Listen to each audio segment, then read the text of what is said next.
अस्सलाम वालेकुम दोस्तों, इनसाइड बाय मौसम फखर में खुशामदीद। सुप्रीम कोर्ट में भी रिकॉर्डिंग्स, यार ये एक नया फिनोमेना सामने आ गया है और ख़ास तौर पर उस मौके पर जब आज सुप्रीम कोर्ट ऑफ पाकिस्तान में नए जज साहिबान की तकर्री के लिए मैच पड़ने वाला है। उससे पहले अगर इस बात का इंकशाफ हो जाए कि सुप्रीम कोर्ट में होने वाले इजलासों की ना सिर्फ रिकॉर्डिंग्स होती हैं बल्कि वो रिकॉर्डिंग्स मंजर आम पर भी आ सकती हैं, तो आप अंदाज़ा कर सकते हैं कि सिचुएशन किस हद तक ख़राब हो सकती है। और ये इंकशाफ किसी और ने नहीं बल्कि सुप्रीम कोर्ट ऑफ पाकिस्तान के सीनियर मोस्ट जज मिस्टर जस्टिस काजी फाइज ईसा साहब ने हाल ही में तहरीर किए जाने वाले अपने एक ख़त में करके एकदम से तहलका मचा दिया, क्योंकि उनके ख़त का जो बुनियादी नुक्ता था वो था जो लास्ट ये जो जुडिशल कमीशन का इजलास हुआ था और वहाँ पर जिन नामों को मुस्तरद किया गया था अखबारी ख़बरों के अंदर और टीवी के ऊपर, सिर्फ उन्हीं बातों पर जो है वो फोकस किया गया। लेकिन अगर आप उनके ख़त को देखें तो उसके अंदर इस बात का इंकशाफ भी मौजूद है जो अपने अंदर ही बहुत ही ज़्यादा चौंका देने वाला मामला है।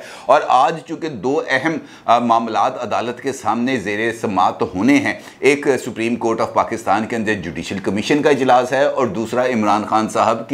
जो नाअहली का फैसला है इलेक्शन कमीशन ऑफ पाकिस्तान में, उसका भी जो है समाअत होनी है इस्लामाबाद हाई कोर्ट में। और जिस वक्त आप ये वीडियो देख रहे होंगे उस वक्त तक ना सिर्फ समाअत का आगाज़ हो चुका होगा बल्कि हो सकता है कि ये प्रोसीडिंग्स जो है वो किसी लेवल तक पहुंच भी चुकी हों या इस हवाले से कोई खबरें भी सामने आ रही हों। अलबत्ता इस समाअत का आगाज़ होना है सुबह 9:30 बजे का, जो टाइम फिक्स किया गया है। और मिस्टर जस्टिस अतर मिन्नल्ला साहब जो चीफ जस्टिस भी हैं और उनका नाम इस सुप्रीम ये जो है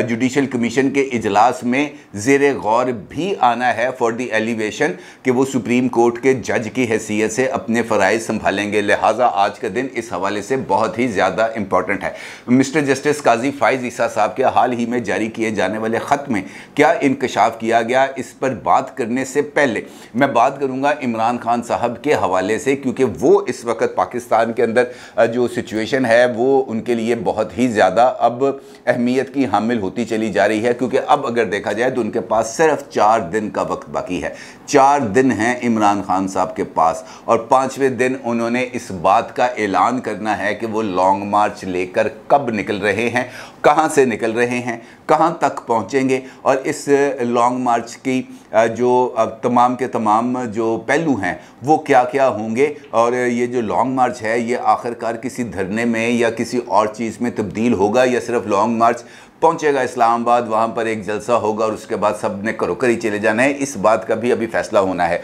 और इन 4 दिन में इमरान खान साहब की जो हैवी किस्म की मसरूफियात हैं उसका मुकम्मल तौर पर शेड्यूल भी तैयार कर लिया गया है। उनके पार्टी इजलास भी होने हैं, उन्होंने लाहौर भी आना है, उन्होंने पेशावर भी जाना है और इसके साथ साथ उन्होंने बहुत सारे लोगों से मुलाकातें भी करनी हैं और उन लोगों से भी मुलाकातें करनी हैं जिनके साथ उनकी मुलाकातें पहले कामयाब नहीं हो सकी। यानी उन्होंने आखिरी कोशिश करनी है, चाहे वो हुकूमत है चाहे वो इस्टेब्लिशमेंट है, ताकि उनको जो लॉन्ग मार्च की ज़हमत ना उठाना पड़े। क्योंकि ये लॉन्ग मार्च अब ख़ुद पाकिस्तान तहरीके इंसाफ पर इसका खौफ तारी हो चुका है कि अगर ये नाकाम हो गया तो फिर क्या होगा। और ये बहस पाकिस्तान तहरीके इंसाफ के जो हलके हैं उनके अंदर भी बहुत ज़्यादा पाई जा रही है कि इमरान खान लॉन्ग मार्च कर तो रहे हैं लेकिन लॉन्ग मार्च अगर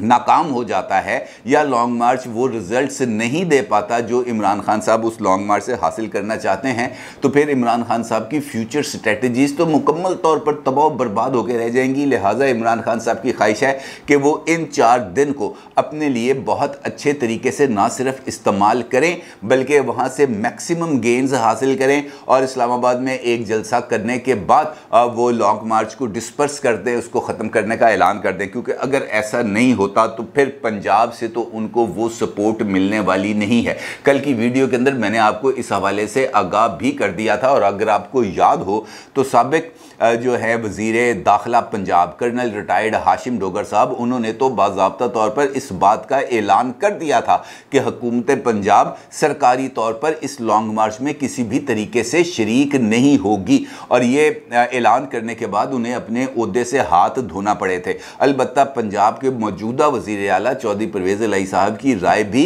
हाशिम डोगर साहब से कुछ मुख्तलिफ नहीं है, क्योंकि इस वक्त पंजाब के अंदर जो ब्यूरोक्रेसी है वो उस तरीके से परवेज़ इलाही साहब के साथ जेल इन नहीं हुई अभी तक, और जो रिजल्ट्स हैं पंजाब के अंदर वो चौधरी परवेज़ इलाही साहब नहीं दे सके। चौधरी परवेज़ इलाही साहब तो सैलाब ज़दगान को अभी तक रिलीफ नहीं दे सके, और उनकी जो वज़ारत आला है वो सिर्फ जहाज़ों की ख़रीदारी, जो आईफोन्स की ख़रीदारी, गाड़ियों की ख़रीदारी और नया चीफ मिनिस्टर सेक्रेटेरिएट बनाने तक ही महदूद है, इससे आगे वो नहीं बढ़ सके। अलबत्ता ये जो मुलाकातें हैं इमरान खान साहब की, ये मुलाकातों पर इमरान खान साहब को इस बात की उम्मीद है कि वो शायद कोई ब्रेक थ्रू कर सके अगर कोई उनसे मुलाकातों पर आमादा हो जाए, और उसके लिए परवेज़ खटक साहब और फैसल वाउडा साहब को एक मरतबा फिर मुतहर्रक भी कर दिया गया है, और उनके ये ज़िम्मे लगा भी दिया गया है कि पायन ज़रा गल करा दो। मैं इस मरतबा तो अगर आप कहें तो मैं भी डिग्गी में जाने के लिए तैयार हूँ। ताने तो वो मारते हैं शहबाज शरीफ साहब को कि वो डिग्गी में बैठ के चले गए, अगरचे इजाज़ुल हक साहब की तरफ से जो बयान आया था, खुद इजाज़ुल हक साहब ने अपने एक ट्वीट के ज़रिए जो है ना सिर्फ अपने उस बयान को वापस लिया बल्कि उस पर माजरत भी की। उन्होंने कहा जनाब ये मेरे पास गलत इन्फॉर्मेशन आई थी जो मैंने शेयर कर दी, अब मुझे पता चला है कि ऐसा कोई वाक़या नहीं हुआ। लेकिन अब चूँकि इमरान खान साहब के मुँह से बात निकल गई है, लिहाजा हर जगह पर डिग्गी डिग्गी चल रही है, और अब ये मुझे लगता है कि इमरान खान साहब ने भी ऐसी ही किसी डिग्गी में बैठ के जाना है मुलाकात करने के लिए। अलबत्ता आज का दिन इम्पॉर्टेंट है और यकीनी तौर पर इम्पॉर्टेंट है, क्योंकि दो इम्पॉर्टेंट चीज़ें यहाँ पर इस वक्त ज़ेर बहस आनी हैं, और एक इम्पॉर्टेंट इजलास भी होना है जो इलेक्शन कमीशन ऑफ पाकिस्तान में होगा, और उसके अंदर एक खुसूसी तौर पर बयान भी जारी किया जाएगा और एक वजाहत भी की जाएगी, क्योंकि इमरान खान साहब के मामले को लेकर कुछ चहमगोइयाँ की जा रही थी कि जनाब यहाँ पर कुछ मामला हो गया है ऐसा जिसके ऊपर कुछ वजाहत की ज़रूरत है। लेकिन अब ऐसा लग रहा है कि इलेक्शन कमीशन अपने इस जो फ़ैसला है उसके ऊपर किसी तरह की नज़र षानी करेगी। अब जो सुप्रीम जो है जो जुडिशल कमीशन उसका जो इजलास होने जा रहा है, ये इजलास भी धमाका खेज़ साबित होगा, क्योंकि इस इजलास में chief justice mister justice Umar Ata Bandial साहब ने जो 4 नाम दिए हैं जजेस की अपॉइंटमेंट के हवाले से, इनमें से 3 जजेस वही हैं जिनके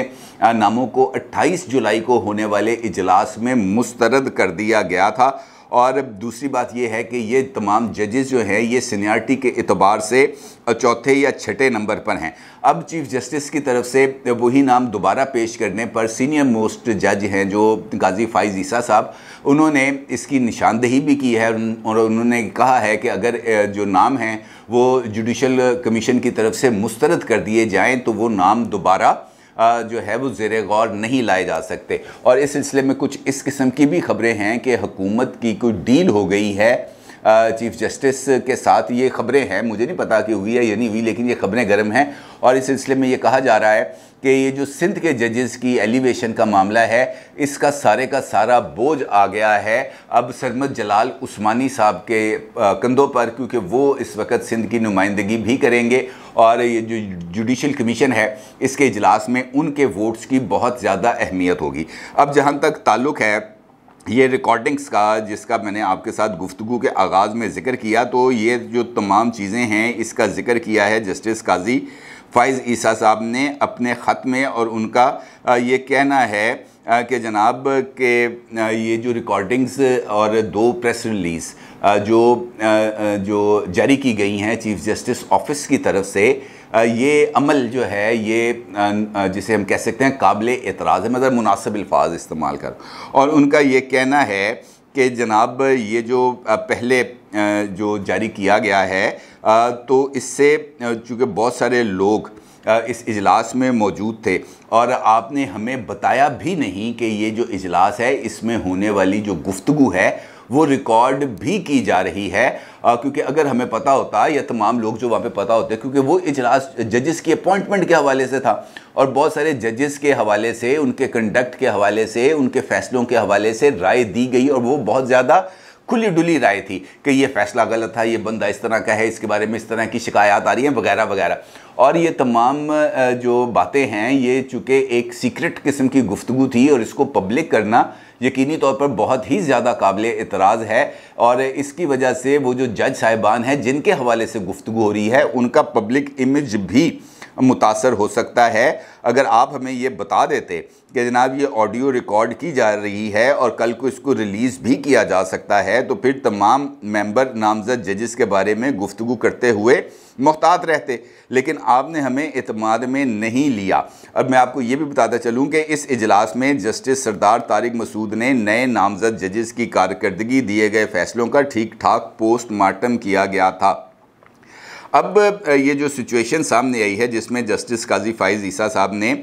ये अपना ये जो निशानदेही की है, ये बहुत ही ज़्यादा एक ख़तरनाक बात है, क्योंकि इसी ख़त के अंदर जस्टिस काजी फ़ाइज़ ईसा साहब का ये भी कहना है कि आपकी तरफ से 2 प्रेस रिलीज़ और ऑडियोज़ तो जारी कर दी गई, और उनका ये भी कहना है कि ये आपने अपने दफ्तर और ओहदे का गलत इस्तेमाल किया है। और ये भी है कि जो ऑडियो रिकॉर्डिंग्स जारी की गई हैं वो मेरे पिछले ख़त की तायीद कर रही थी। Registrar supreme court judicial council की मीटिंग में मौजूद था, लेकिन 3 माह गुजरने के बावजूद आपने आज तक इस इजलास के मिनट्स ऑफ मीटिंग जारी नहीं करवाए। इसके अलावा आपने जुडिशल काउंसिल की मीटिंग में शामिल मेंबरान को बताए बगैर गुफ्तगू रिकॉर्ड की, और फिर ये जो गुफ्तगू है जो रिकॉर्ड की गई ये मंजर आम पर भी आ गई है। तो उससे इस बात का खासा तासुर मिल रहा है कि ये जो जुडिशल कमीशन का इजलास होगा ये बहुत ही ज़्यादा हंगामा खेज़ होगा, क्योंकि जहाँ पर ये मौक़िफ़ सामने आएगा कि जनाब ये जो गुफ्तगू है इसको इस तरीके से पब्लिक किया भी जाना चाहिए था या नहीं, और वहीं पर ये वाला पहलू भी सामने आएगा कि कौन से जज को सुप्रीम कोर्ट में एलिवेट किया जाए और उसके लिए कौन सा तरीक़ाकार अपनाया जाए। और ख़ास तौर पर यह चीज़ भी देखने वाली होगी कि इस इजलास में वज़ीर क़ानून आज़म नज़ीर तारड़ साहब और अटॉर्नी जनरल ऑफ पाकिस्तान का मौक़िफ़ क्या होगा, वो अपना वोट किसके पलड़े में डालेंगे, और उसके बाद ही ये सिचुएशन क्लियर हो पाएगी कि ये ऊँट किस करवट बैठेगा। अलबत्ता जिस तरह की तफरीक सामने आ रही है ये जुडिशल कमीशन है जजों की तैनाती के हवाले से, सुप्रीम कोर्ट के हवाले से, ये कुछ ज़्यादा अच्छी बात नहीं है, क्योंकि पहले बेंचेस की तश्कील के हवाले से एतराज़ात सामने आए, बल्कि हुकूमती इत्तेहाद ने भी इसके ऊपर बात की। फिर इस किस्म की भी ख़बरें सामने आईं कि हुकूमत बेंचेस की तश्कील के हवाले से कोई कानून साजी भी करने जा रही है। इसका मतलब ये है कि ये जो मामला है पसंदीदा जजों का, नापसंदीदा जजों का, ये अब एक सीरियस जो है वो रुख इख्तियार करता चला जा रहा है। और अगर इसको इस वक्त एड्रेस ना किया गया, तमाम जो मुअज़्ज़ज़ जज साहिबान हैं उनको जिसे कहते हैं एतमाद में ना लिया गया, तो फिर ये सिचुएशन ख़राब हो सकती है। और बिल्कुल वैसी ही सिचुएशन डेवलप हो सकती है जैसे हमारे मुल्क में इस वक्त सियासत की सूरत हाल है। यहाँ पे कोई भी किसी की बात मानने सुनने के लिए तैयार नहीं है, और अगर खुदा न खास्ता एक ऐसा इदारा जिसका काम लोगों को इंसाफ फराहम करना है, जिसका काम अहम तरीन आइनी अमूर की तशरीह है, अगर वो भी अपने अंदरूनी इख्तलाफात का शिकार हो जाता है और वो इख्तलाफात इस तरीके से सामने आते हैं, तो फिर इससे बड़ी बदकिस्मती और कोई नहीं होगी। क्योंकि इसका मतलब ये है कि ये अनारकी की जो कैफियत है ये हर एक जगह पर पाई जाती है, ये जो तफरीक पाई जाती है ये हर जगह पर पाई जाती है, और इदारों के अंदर जो तफरीक है उसका नुकसान मुल्क को उठाना पड़ता है। और ये सबको इस मामले पर गौर व फिक्र करना भी पड़ेगा, और अगर वो गौर व फिक्र नहीं करेंगे तो फिर इसका नतीजा किसी भी सूरत अच्छा सामने नहीं आ सकता। अपनी राय का ज़रूर इज़हार कीजिएगा। आपको बहुत शुक्रिया। अल्लाह हाफ़िज़।